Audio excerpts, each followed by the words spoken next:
There are days in history when a single moment, a single sound, can change the fate of a nation. For Bokhina Fasho, that moment came in the searing heat of a dry June afternoon, and the sound was a sharp, distant crack that echoed across the capital. It wasn't a celebration. It wasn't a warning. It was an attempt to erase a leader. Ibrahy Trari, the youngest president in the world, nearly died that day. But what happened next felt less like a real-world event and more like a scene torn from a high-stakes political thriller. Within seconds of the bullet flying through the air, a team of elite bodyguards launched into action. Silent, precise, and nearly invisible. It wasn't chaos. It was choreography. How did they know what to do? Who trained them to move with such terrifying efficiency? And more importantly, how did a foreign mercenary get close enough to nearly kill one of Africa's most controversial figures? This is not just the story of a failed assassination attempt. It is a story about shadows, discipline, betrayal, and a force trained to survive the very worst.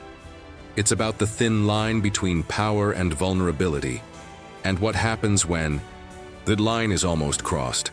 Stay with us, because in the next few minutes you'll learn the secrets behind a presidential escape that shook intelligence communities worldwide. The man lived, but nothing would ever be the same again. The attack that set it all in motion happened on June 11th. More than 100 lives were lost in a single brutal strike by insurgents linked to Al-Qaeda. The assault shocked the nation, but what few people knew at the time was just how close Ibrahy Trari came to being among the dead. He was nearly hit. In the moments that followed, panic should have taken over. Screams, running, confusion.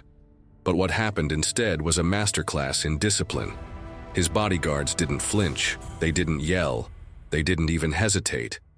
They moved with a quiet precision that seemed almost unreal, as if the scene had been rehearsed 1,000 times. In less than 10 seconds, they neutralized the threat. The president was safe. The attacker was stopped, but the message was loud and clear. Trari was now a target. And whoever had orchestrated the hit wasn't just aiming to scare.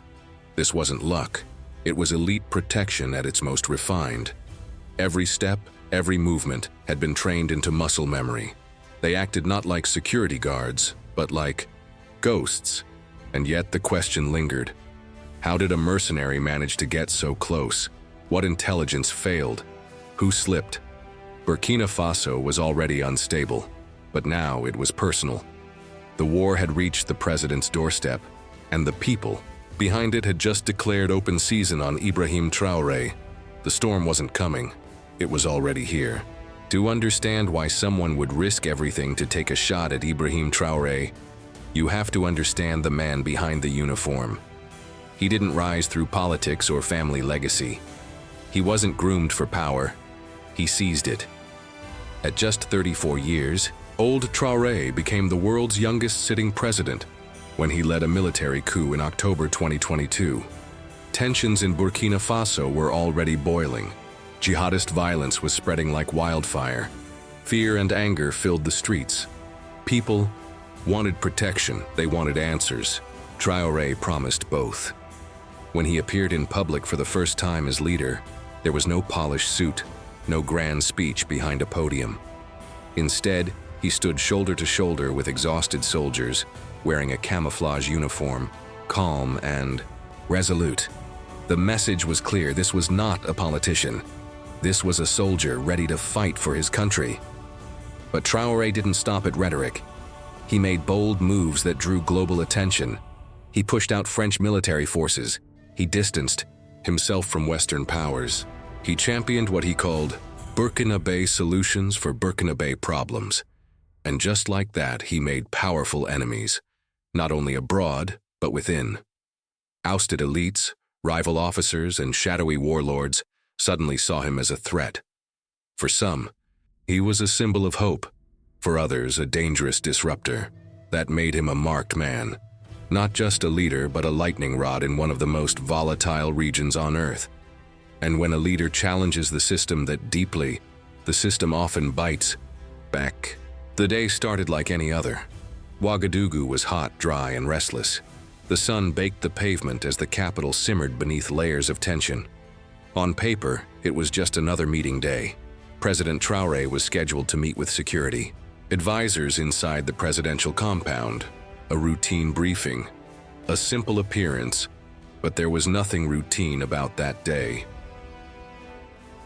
In the days leading up to the meeting, encrypted messages had circulated through shadowy online channels. Hints of a possible operation, no clear details, just enough for Traoré's security team to act. And act they did. The compound had been tightened like a fortress. Plainclothes agents mixed with staff. Eyes in the sky tracked every movement, small. Surveillance drones circled overhead like metallic vultures. On rooftops, snipers lay in wait, scanning every window, every alley, every face. When the president's black-armored SUV rolled through the compound gates, everyone held their breath. Inside, his bodyguards were already on edge. Traoré stepped out slowly, calm as ever. But behind those calm eyes, his senses were tuned to danger. He walked a short distance toward the shaded hallway where his advisors were waiting. Then it happened. A single crack pierced the silence. It wasn't a tire. It wasn't fireworks. It was a high-powered bullet fired with terrifying precision from a hidden perch, and it missed him by mere centimeters. That crack was more than an attempt on a man. It was a declaration of war, and the counterattack would begin in seconds. That single shot didn't just tear through the air. It ripped open a new chapter in West African power struggles. The sniper missed by inches, but in that fraction of a second, the lives of everyone in that compound changed. The man closest to Traoré was known only as Cal, an elite guard trained in anti-insurgency warfare. He didn't flinch. He didn't even blink. While most people would still be registering the sound, Cal was already moving. His weapon cleared its holster before the echo faded. He stepped in front of the president like a human shield, eyes scanning rooftops. What followed looked more like a battlefield ambush than a standard VIP security protocol. Guards materialized from nowhere, guns drawn, eyes locked. Traoré was dragged behind a vehicle while two others flanked the direction of the shot. This wasn't random instinct. It was a pattern, rehearsed, refined, a script written in sweat and practiced under pressure. Later that evening, intelligence sources confirmed what the bodyguards had suspected. This was no lone gunman. It wasn't just an angry citizen or rogue soldier. The shooter was part of a team. A well-equipped, highly trained group of mercenaries had slipped into the city days before the attempt. Their mission? Kill and vanish. But they failed, because what they didn't count on was the network of eyes, drills, and sheer will of a team that refused to let history be written in blood that day. The bullet missed. But the war for Traoré's life had only just begun. As the bullet sliced the air and struck the wall behind him, President Traoré vanished from the assassin's view. But he didn't vanish alone. Within seconds, his inner security ring activated a move so swift and fluid, it felt like watching a magician's trick, only this one was built for war. They called it the Wall Shield Protocol. 3 elite guards moved into a triangle formation, their bodies forming a living barrier. Each man wore an armored vest and carried lightweight ballistic shields. One deployed a curved, Kevlar-coated umbrella, custom designed to deflect bullets while in motion. These weren't accessories, they were survival tools. Behind the trio, a 4th man, the anchor, covered the rear. He was the team's eyes and ears, feeding information through a secure comms channel while scanning for secondary threats.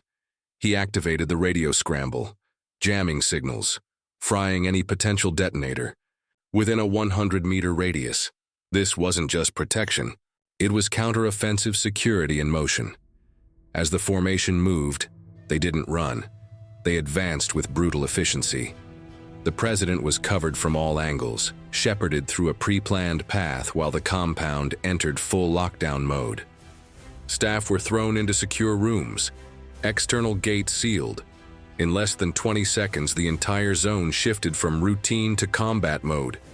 And at the heart of it all, a living wall of men, gear, and steel. Not one word was spoken. They didn't need to. Their training had already said everything that needed to be said.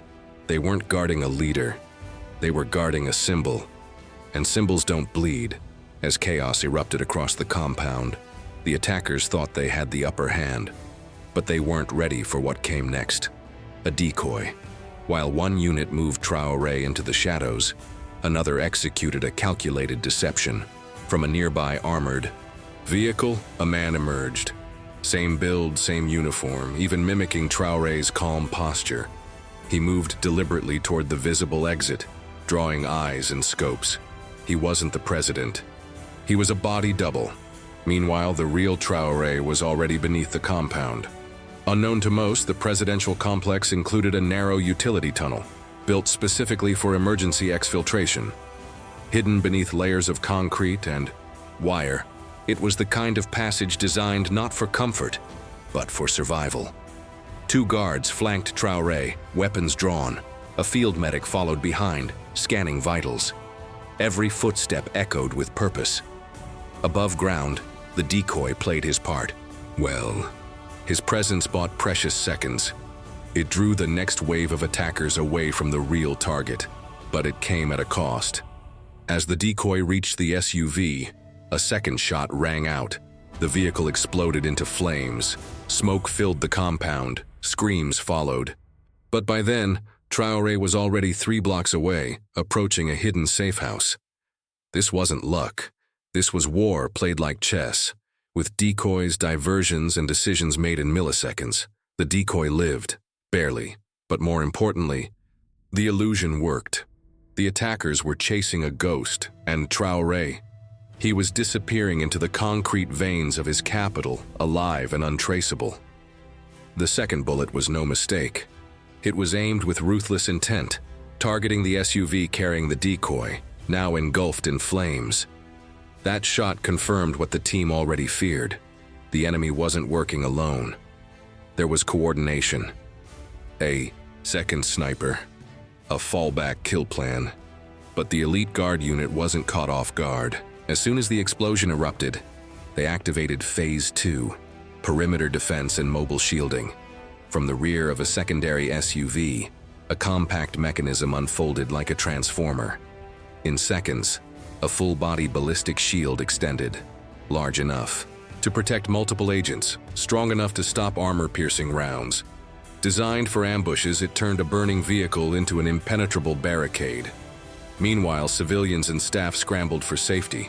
The compound echoed with sirens, crackling, radios, and the thump of tactical boots. But through it all, the team moved with precision. One unit returned fire, aiming not to kill but to pin down. The goal wasn't retaliation, it was time. Time for Traoré to vanish. Time for the attackers to lose control of the narrative. In less than 30 seconds, the compound was locked down, the safe house secured, and the false trail laid. Surveillance drones circled in a tightening grid, feeding live data to rooftop observers already searching for the origin of the second shot. This wasn't just about surviving a bullet. It was about rewriting the rules of presidential protection. In a part of the world where chaos doesn't knock, it kicks the door in. And on that day, the door stayed closed. Once the smoke cleared, the mission shifted from survival to pursuit. Within moments of the second blast, a specialized unit peeled off from the perimeter and made its way to the rooftop identified as the likely sniper nest. The door was barricaded, but not enough. In under 40 seconds, they breached it. Inside, they found a high-powered bolt-action rifle, a scope still warm, and shell casings on the floor. Nearby, a nylon bag contained energy bars, spare ammunition, and climbing gear, a rappel harness still, warm from use. The shooter was gone, but not far. 1 block away, another unit spotted a figure trying too hard to blend in. Dressed like a delivery man, he carried a package with no label, an ID that didn't scan, and a walk that didn't match the locals. They closed in. His cover story unraveled in seconds. The man was detained, not killed, not questioned publicly, just gone. Intelligence sources never released a name. Some said Eastern European. Others whispered South African mercenary. The truth stayed buried, strategically so. And yet, the biggest questions remained. Who paid him? Who let him in? Was it a foreign government? A rival faction within the military? Or worse, an inside job? Burkina Faso's enemies had evolved. They weren't just insurgents in the bush anymore. They wore disguises, carried credentials, and knew how to vanish. But so did Traoré's men. This wasn't over. It was the beginning of a deeper war. One fought in the shadows, where the first rule is simple: trust no one. By nightfall, the city was under a tense calm. The sun had set, but the heat from the day and the events lingered in the air. Rumors spread like wildfire. Whispers of a failed assassination, a sniper, an explosion. But there were no official statements. No one confirmed anything. Instead, 4 hours after the gunfire, the nation's televisions lit up with a broadcast. Ibrahy Trari appeared on screen, calm, composed, and standing tall in military fatigues. No teleprompter, no press conference. Just a brief, powerful message through posture alone. I am still here. He didn't mention the attempt. He didn't have to. The image said enough. To those who tried to kill him, it was a message of defiance. To the people of Burkina Faso, it was a reassurance of stability. To the rest of West Africa, it was a warning. To go. Government released nothing. No timeline, no arrests, no security update. Behind closed doors, top advisors were shuffled. Protocols were rewritten. Checkpoints were added. But to the outside world, it looked like nothing had happened. And that was intentional. In the world of covert warfare, silence can be the sharpest weapon, and Traoré's silence echoed louder than any speech. Meanwhile, in presidential offices across the region, security tightened. Convoys were extended. Private guards were armed with heavier equipment. Something had changed. This wasn't just a near miss. This was a shift in the way power would be protected in Africa. And everyone, from diplomats to dissidents, was paying attention. For decades, presidential security in Africa followed a simple formula: a visible motorcade, military uniforms, and the illusion of strength through numbers. But what happened to Ibrahy Trari shattered that tradition. It proved that visibility isn't protection. Sometimes it's a target. Traoré's survival marked the beginning of a new playbook, one built not on brute force, but on agility, deception, and intelligence. Across West Africa, leaders took notice. Security teams began studying the methods used by Traoré's elite guard. Tactical formations, jamming technology, psychological warfare. Even the concept of body doubles and underground escape routes gained serious attention. The irony? Burkina Faso doesn't have the same military budget as global powers. What they have instead is adaptability, the kind forged in real-world chaos, not military academies. And perhaps that's why they succeeded. Sources say Traoré's inner circle now trains under hybrid doctrine, a fusion of Russian FSO discipline, Israeli counter-terror efficiency, and raw African battlefield instinct. It's not pretty, it's not polished, but it works. His protection team now operates more like a special forces unit than a security detail. Intelligence-led, constantly evolving and ready for asymmetric warfare. Because in today's Africa, power is no longer just about politics. It's about survivability, and survivability demands evolution. What began with a single sniper's bullet has reshaped how presidents walk, talk, and move.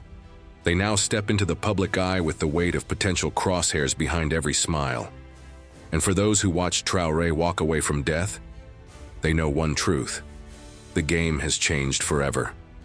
What does it say about a country when its president must move like a ghost to survive? What does it say about our world when leadership is measured not in votes, but in body armor and escape routes? Ibrahy Trari lived. He defied the bullet. But his survival wasn't just his alone. It belonged to the guards who risked everything, to the people who still believe in change, and to the idea that leadership isn't about titles, it's about sacrifice. Maybe you feel inspired, maybe you feel disturbed. Either way, you're not the same. Because if one failed shot can expose the invisible wars leaders face every day, then maybe it's time we ask better questions. Who protects our truth tellers? Who watches the ones with power? And who are we when silence becomes strategy? Thanks for watching. Share this story if it moved you. Because some battles don't happen on battlefields, they happen in boardrooms, corridors, and sometimes beneath our feet.